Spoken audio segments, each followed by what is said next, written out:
کانون سینماگران آماتور یه دوره 2 ساله برگزار میکرد. من ثبت نام کردم. ارشاد استان آذربایجان غربی یه روز اعلام کرد که ما از این دانش آموختگان 3 نفرشون رو جذب میکنیم.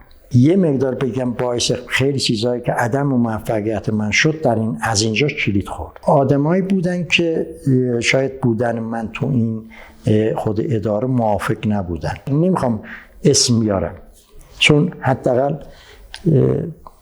بعضی حرمت‌ها رو خودم هم میخوام نگه دارم. کارهایی که انجام میدادم نمیرفت بایگانی، تو بایگانی هم نابود نمیشد. ببین بعضی این اشخاص آرزوی مرگ منو داشتن. بمباران شهرها، بمباران شهر سلماس رو کار کردم، بمباران میاندابو کار کردم. استارت بمباران شهرها از شهر پیرانشهر زده شد. در مسیر شهر رو زده بود. جسدهایی که تو خود خیابون بودن و سکوت مطلق شهر بود. پاسگاه اون موقع شهربانی بود. شهربانی رو بمباران کرد. پادگان جلدیان رو به شدت بمباران کرد. آقای خاتمی وزیرم این فیلمو گفته بود که به عنوان فیلم به اصطلاح 35 نگات حیف این فیلم. واقعا یه صحنه بسیار تلخ، بسیار شاید الان همیشه به یادم میفته. یکی از اون ترکش ها به این گاری خورده بود. این چون حامل نفت بود، این آتش گرفته بود و این گاری سوخته بود. ما موقعی که رسیدیم هنوز دود اون آتشه بلند بود. قسمتی از زندگی بود که تو اون موقع اتفاق افتاد.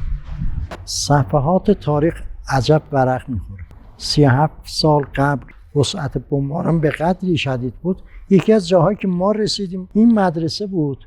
در اون زمان تخریب شد. یکی از بناهای شاید تاریخی شهر ارومیه بود. دانش آموزان رو برده بودن بیمارستان مطهری امروز، شیر خورشید سابق اونجا برده بودن.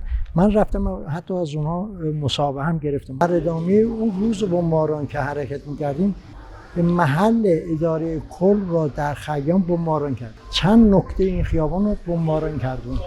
کلیسای ننمایرم آسیب ندیده بود ولی اطراف این کل خیابون ها همش آسیب دیده بودن. رویدادهای عکاسی شهر ارومیه ورود آزادگان بود. واقعه بسیار زیبایی بود. یک سری قهرمان ها که چندین سال تو اسارت دشمن بودن ولی در بین اینا افرادی هم بودن که بچه هاشون مفقود الاثر بودن، پرسجو میکردن. لحظات بسیار زیبایی بود. ورود یک قهرمان ها هر کدوم برای خودشون یه داستانهایی داشتن. به خاطر اینکه تجربه داشته باشم نگاتیو میگرفتم، 16 میگرفتم، نه دستیار داشتم خودم کاست میزدم. آقای داریانی مسئول روابط عمومی لشکر عاشورا هم بودن. شهید باکری میخواد با شما یه دیداری داشته باشه. شهید باکری منتظر شما برای یک جلسه براش پیش اومد، عذرخواهی کرد، یه پیغامی دادن. گفتم پیغامش این بود که از تمام فرماندهان لشکر عکس بگیریشون.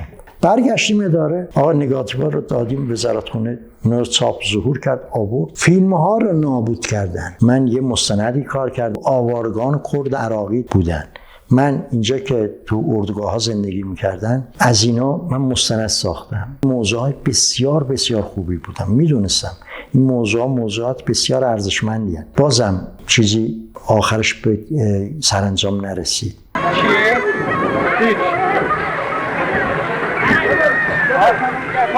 آرشیو منظمی من ندارم. عرض کردم چون من به امید آرشیو اداره این عکس‌ها رو خب آقای خلیل آقا مصطفی لطف کردن آوردم. من تحلیلی که خودم داشتم از حزب الله لبنان که هر طور شده برم تو این جنگ حضور داشته باشم. در روز 30 اینا بود که من از تهران ویزامو دریافت کردم. خود اداره همکاری آنچنانی با من نکرد است.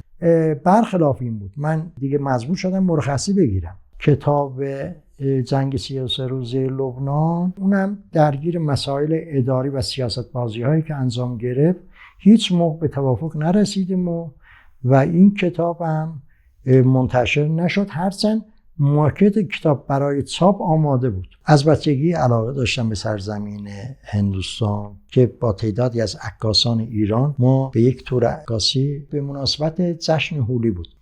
یه پروژه برای خودم تعریف کرده بودم به نام مذهب.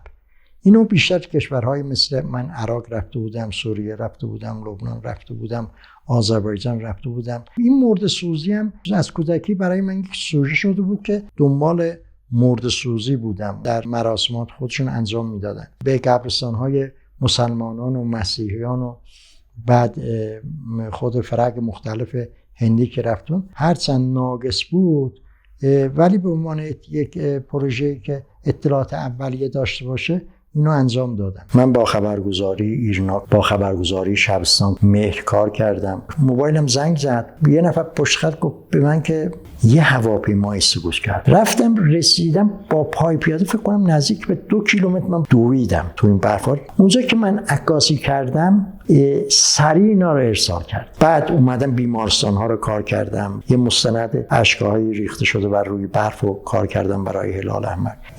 بیشترین خبرگزاری های دنیا عکسای منو انتخاب کرده بودن. متاسفانه بعضی چیزا رو که وقتی که از دست میدیم تازه یادمون میفته که چه نعمتی بود برای ما. میگفتیم آقا این دریا به چه درد ما میخوره؟ به غیر از بوی بد لزن دریاچه مردم هم شکایت میکردن، روستایی‌ها میگفتن که آقا الان زمین‌های کشاورزی ما زیر شورزار میشه. میاد شروع کرد یواش یواش گام به گام به پس روی. گریه ها شروع شد.